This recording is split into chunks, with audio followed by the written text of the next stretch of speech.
Good evening friends. तो आज मैं क्लास 9th का इंग्लिश का पोम भारत आवर लैंड के question answers check your understanding लेकर आई हूँ। ठीक है, इसमें सबसे पहले हमें पूछा हुआ है कि filling the blanks by choosing appropriate word from the box given below to complete the summary of the poem. मतलब ये हमें वर्ड्स दिए हुए हैं सारे, ये हमें फिलिंग द ब्लैंक्स को क्या करना है, कंप्लीट करना है। ठीक है, तो आइए पढ़ते हैं इसको। सबसे पहले बोला हुआ है कि the poem is a tribute to India celebrating its natural beauty spiritual heritage and dash. ठीक है, तो इसका क्या आ जाएगा, हिस्टोरिकल ग्रेटनेस। इसमें ये बोला हुआ है कि ये कविता भारत को ट्रिब्यूट दे रही है, इसकी नेचुरल ब्यूटी मतलब प्राकृतिक सुंदरता। ठीक है, स्पिरिचुअल हेरिटेज मतलब कि जो हमारा आध्यात्मिक विरासत है उसको, एंड किसको, हिस्टोरिकल ग्रेटनेस को। तो हिस्टोरिकल ग्रेटनेस हमारा क्या आ जाएगा, फर्स्ट नंबर पे आ जाएगा यहाँ पे। तो इसका आंसर क्या हो जाएगा, हिस्टोरिकल ग्रेटनेस। ठीक है, तो मैं इसका नंबर डाल देती हूँ, ये 1 पे आएगा। ठीक है, नेक्स्ट है the poet praise the dash describing it as a mighty and unparalleled. तो यहाँ पे कवि किसकी बात कर रहा है, तो हिमालय की बात कर रहा है, हिमावत। तो सेकंड क्या आ जाएगा हमारा, हिमावत आ जाएगा यहाँ पे। तो हिमावत मतलब कवि हिमालय हिमवत की प्रशंसा करते हैं, इसे शक्तिशाली, माइटी मतलब शक्तिशाली, और अनपैलेड मतलब जिसके समान कोई ना हो। ठीक है, बताते हैं। The dash is the depicted as generous and graceful. और किसको बताया हुआ है, गंगा को क्या बताया हुआ है, उदार और गरिमावती बताया गया है, जिसमें while the dash are honoured as sacred and unmatch. और जिसमें मतलब कि जो उपनिषद है, ठीक है, को पवित्र और बेजोड़ मानकर उसका सम्मान किया गया है। ठीक है, the poem highlight the contribution of the poet highlight the contribution of, किसका कंट्रीब्यूशन हाईलाइट कर रही है पोएम, तो वॉरियर का कंट्रीब्यूशन कर रही है। ठीक है, वॉरियर का कंट्रीब्यूशन कर रही है, एंड किसका कर रहा है, सेजिस का कर रही है। तो सेजिस का हाईलाइट कर रही है। ठीक है, who has enriched the land with this bravery and wisdom. मतलब ये कविता उन योद्धाओं और ऋषियों के योगदान पर प्रकाश डालती हैं जिन्होंने अपनी वीरता और ज्ञान से इस धरती को समृद्ध किया है। ठीक है, it also acknowledge the presence of, किसकी प्रेजेंस को एक्नॉलेज किया गया है, तो यहाँ पे आ जाएगा बुद्धा की। ठीक है, and teaching of Brahma knowledge, और ब्रह्मा नॉलेज को भी प्रेज किया हुआ, प्रेजेंस किया हुआ है। मतलब यहाँ पे बुद्ध की उपस्थिति और ब्रह्म ज्ञान की शिक्षाओं को भी स्वीकार करती है। Highlighting India deep rooted spiritual and philosophical tradition, जो भारत की गहरी आध्यात्मिक और दार्शनिक परंपराओं को दर्शाता है। The poet repeatedly assert that India dash urging to dash her. ठीक है, तो the poet repeatedly assert that India is peerless. ठीक है, peerless and urging everyone to praise her, और सबको बोल रहे हैं कि इसकी प्रशंसा करो। तो कवि बार बार ये जोर देती हैं कि भारत लाजवाब अतुलनीय है और सभी से उनकी प्रशंसा करने का आग्रह है। ठीक है, नेक्स्ट पे चलते हैं।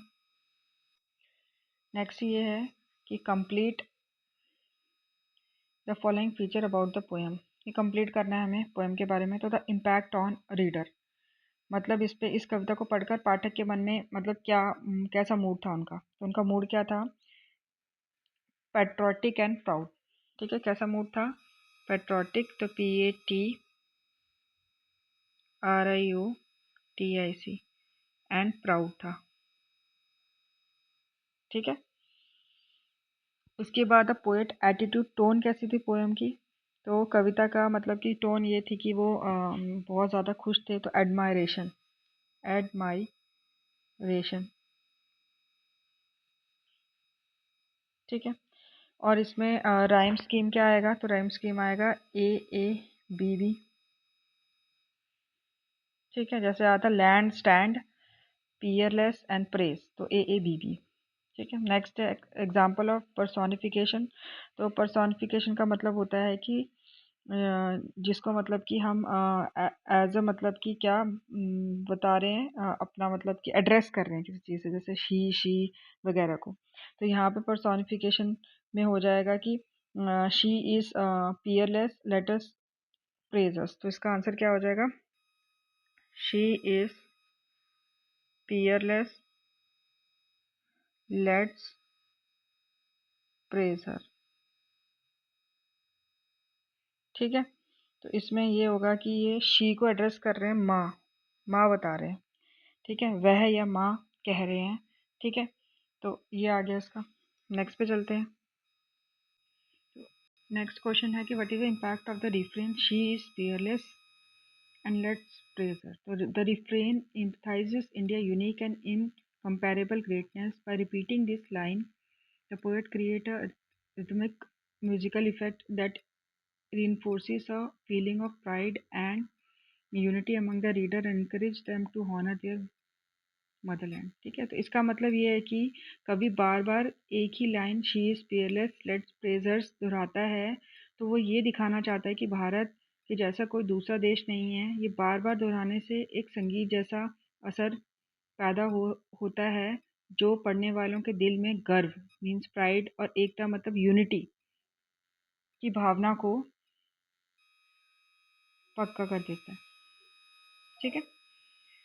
नेक्स्ट आ गया, complete the following sentence appropriately.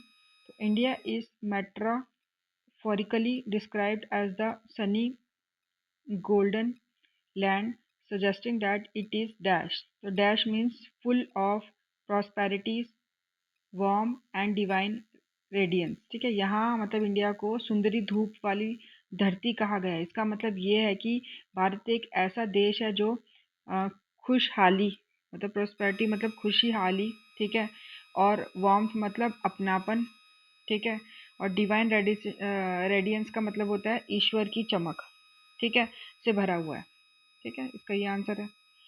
Next आपको पूछा हुआ है कि मैच द फॉलोइंग, तो मैच द फॉलोइंग करते हैं पहले।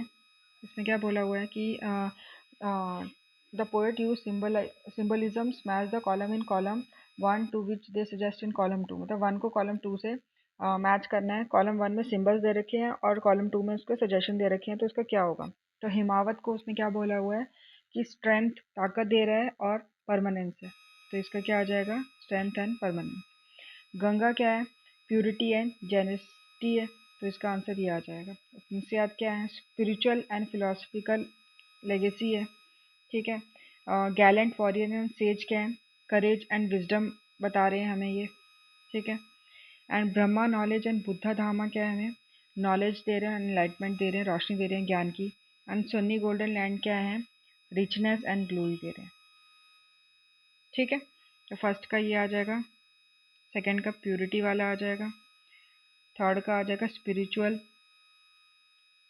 फोर्थ का करेज एंड विजडम, फिफ्थ का knowledge and enlightenment and sixth का रिच एंड ग्लोरी, ठीक है। आई होप आपको समझ में आया होगा। नेक्स्ट पे चलते हैं। नेक्स्ट में क्या बोला हुआ है क्वेश्चन में कि the poet use imaginary descriptive language to create vivid mental picture that appeal to the senses. Give any two example from the poem, मतलब पोएम ने इमेजिनरी मेंटल पिक्चर से मतलब हमें एक डिस्क्रिप्टिव लैंग्वेज में ये बताया है।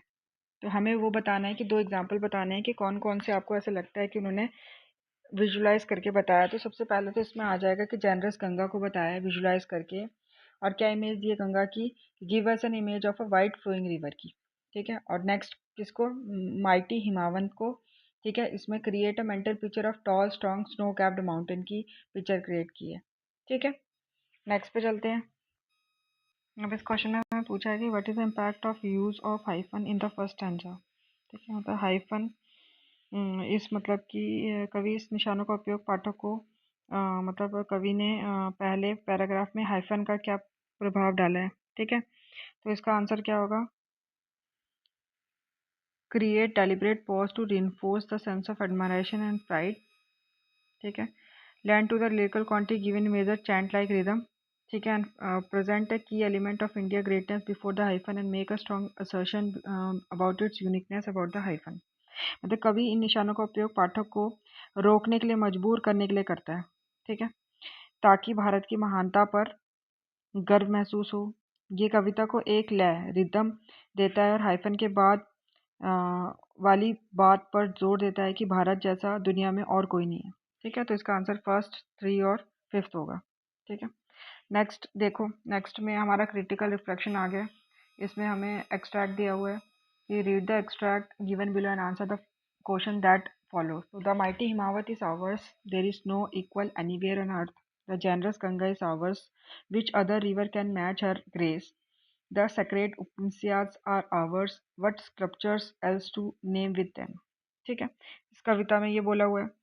तो कंप्लीट द सेंटेंस में बोला है कि the word mighty refers to. Mighty मतलब कि किसको बोला गया? तो माइटी मतलब हिमवत को बोला हुआ है, मतलब हिमालय को बोला हुआ है. ठीक है, तो इमेंस पावर और स्ट्रेंथ ऑफ द हिमवत. ठीक है, मतलब ये माइटी शब्द हिमवत की विशालता, ऊंचाई और शक्ति को दर्शाता है.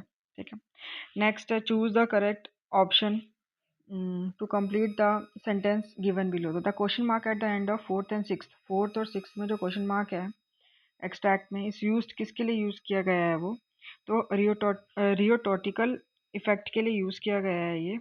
ठीक है, ये क्या होता है कि कंपेयर करने के लिए कि कोई भी रिवर है जो उसके साथ गंगा को कंपेयर नहीं किया जा सकता. ठीक है, कोई भी रिवर को गंगा के साथ कंपेयर नहीं किया जाता, तो कंपैरिजन के लिए इस वर्ड का यूज किया गया है. ठीक है, नेक्स्ट आ गया हमारा कि the poet use the word generous to describe the Ganga. तो कवि ने गंगा को जेनरस, उदार क्यों कहा है? तो the poet call the Ganga generous because it provides life sustaining water two million, support agriculture, and it's seen as a selfless provider of spiritual and physical nourishment to the land of India. ठीक है, इसमें ये बोला हुआ है कि कवि गंगा को जनरस इसलिए कहा है क्योंकि वह निस्वार्थ भाव से करोड़ों लोगों को पानी देती है, खेतों को सींचती है, भारत की धरती को खुशहाल बनाती है. वह एक माँ की तरह सबको देती है, बदले में कुछ मांगती नहीं. ठीक है, नेक्स्ट पे चलते हैं. अब फोर्थ वाले पे चलते हैं कि why has the movement of river been describe as graceful. मतलब गंगा की गति को ग्रेसफुल क्यों कहा गया है? The movement of the river Ganga is describe as graceful because it flow with a calm, elegant and steady motion. It reflects the beauty and divinity of the river at its meanders through the plains, bringing life and serenity to the landscape without being violated. मतलब गंगा की गति को graceful इसलिए कहा गया है क्योंकि वह बहुत ही शांत, सुंदर और सहज तरीके से बहती है. यह उसकी दिव्यता और सुंदरता को दर्शाता है. वह बिना किसी शोर शराबे या विनाश के शांति से बहते हुए पूरी धरती को जीवन प्रदान करती है. ठीक है, नेक्स्ट पे चले जाओ. Filling the blanks with the correct option given below. तो इसमें करेक्ट ऑप्शन बताना है. The poet is implying that the Upanishads are dash in their wisdom and spiritual depth.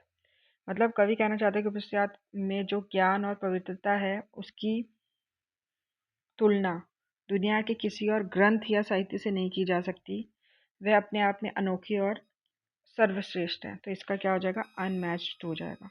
ठीक है, कि हम इनको मैच नहीं कर सकते. चलिए नेक्स्ट पे चलते हैं. आंसर द फॉलोइंग क्वेश्चंस पे आ जाते हैं. फर्स्ट पूछा है कि how does the poet reflect a strong connection to culture, identity and heritage. मतलब ये कविता सांस्कृतिक पहचान और विरासत से जुड़ाव कैसे दिखाती है? The poet highlights India's ancient scriptures like the Upanishads and it's sacred landscape like the Himalayas and the Ganga. By celebrating these symbols, the poet established a deep bond with India's spiritual, intellectual, and natural heritage, forming a distinct natural identity. मतलब कविता में उपनिषदों जैसे ग्रंथों और हिमालय व गंगा जैसी प्रतीकों का बारे में बताया गया है. यह दिखाता है कि हमारी पहचान हमारी पुरानी संस्कृति और गौरवशाली इतिहास में जुड़ी है. ठीक है, What can you infer about the poet's attitude toward India from the repeated phrase "She is fearless, let's praise her"? मतलब शी इज पियरलेस, वह बेजोड़ है, बार बार कहने से कवि के नज़रिए का क्या पता चलता है? The repetition of she is Peerless show the poet immense pride, devotion, and reverence. It implies that India is comparable and superior to any other nation in terms of history, spirituality, and natural beauty. ठीक है, comparable होगा वहाँ पे. तो इसमें क्या है कि इसमें ये पता चलता है कि कवि को अपने देश पर बहुत गर्व है. उनका मानना है कि भारत की तुलना दुनिया के किसी और देश से नहीं की जा सकती. ये सबसे अनोखा और श्रेष्ठ है. ठीक है, नेक्स्ट थर्ड क्वेश्चन पे चले जाओ कि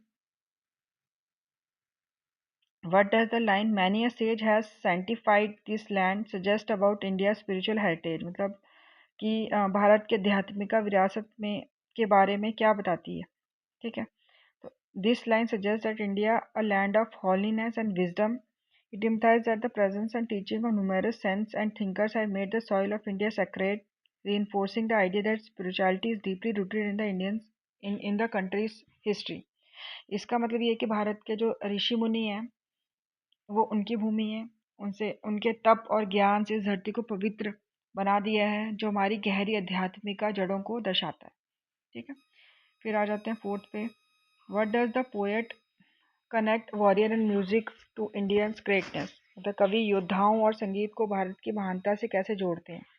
तो warriors represent country's courage and physical strength, while music represents artistic and cultural refinement. Together they show that India is great in both power and art. तो कवि बताते हैं कि भारत केवल बहादुर योद्धाओं का देश नहीं है, बल्कि यहाँ संगीत और कला भी उतनी ही श्रेष्ठ है. यह साहस और कला के सुंदर कनेक्शन को दर्शाता है, ठीक है. फिफ्थ वाले में आओगे. How does this poem foster a sense of national pride. तो ये कविता राष्ट्रीय गौरव की भावना कैसे दिखाती है, ठीक है, जगाती है. So the poet fostered pride by using powerful imaginary and superlative language by reminding the reader of this glorious past, the bravery of their ancestors, and the uniqueness of their land. It inspires a feeling of belonging and love for the country. The कविता हमें हमारे शानदार अतीत, पूर्वजों की वीरता और देश की प्राकृतिक सुंदरता की याद दिलाती है. जब हम अपनी इस खुशबुओं के बारे में पढ़ते हैं, खूबियों के बारे में पढ़ते हैं, सॉरी, ठीक है, तो खूबियों के बारे में पढ़ते हैं तो हमें भारतीय होने पर गर्व महसूस होता है, ठीक है. तो यही था आपका चैप्टर. ये चैप्टर पूरा कंप्लीट हो जाता है, ठीक है. आई होप आपको समझ में आया होगा. मैं नेक्स्ट वीडियो में नेक्स्ट चैप्टर लेकर आऊँगी. तो करते हैं इसको, वीडियो को ख़त्म. Thank you, bye bye. अगर अच्छा लगा होगा तो लाइक शेयर एंड सब्सक्राइब करना. Thank you.